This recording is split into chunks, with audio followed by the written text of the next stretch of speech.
सभी भक्तों को राधे राधे। जय बिहारी जी की। श्री किशोरी सेवा संस्थान द्वारा संचालित श्री बांकी बिहारी अंचेत द्वारा प्रतिदिन प्रसाद वितरण। स्थान पुरानी कालीदया परिक्रमा मार्ग, श्रीधाम वृंदावन। समय शाम को 6 बजे से 7 बजे तक। दिनांक 24 दिसंबर सन 2023। सानिध्य विकास गोस्वामी, आकाश गोस्वामी। अंग सेवी ठाकुर श्री बांकी बिहारी जी महाराज, श्रीधाम वृंदावन। दैनिक भोजन प्रसादी में खिचड़ी का प्रसाद वितरण। दिनांक 24 दिसंबर सन 2023।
गाड़ी तो चलाओ, हाँ भजन तो चलाओ, मोबाइल तो भजन तो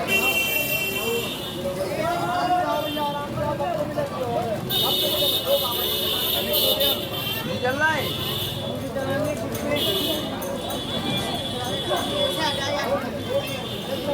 क्या कर रही है लाली?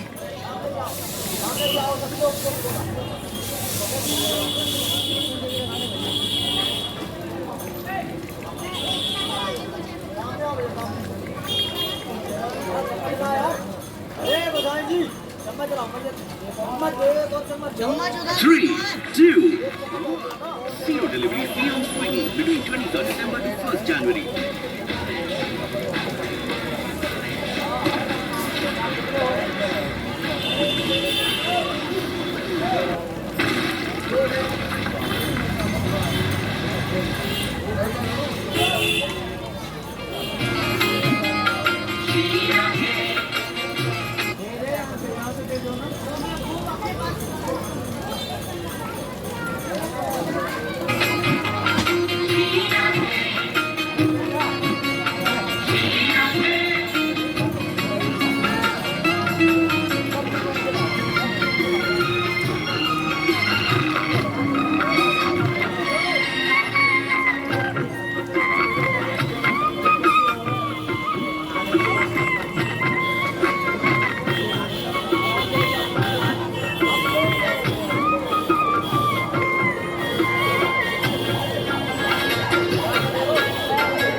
खिचड़ी अब भोग वाला दे दिया बाबा सब पूर्ण आप नहीं है बाबा, राधे राधे हो गई।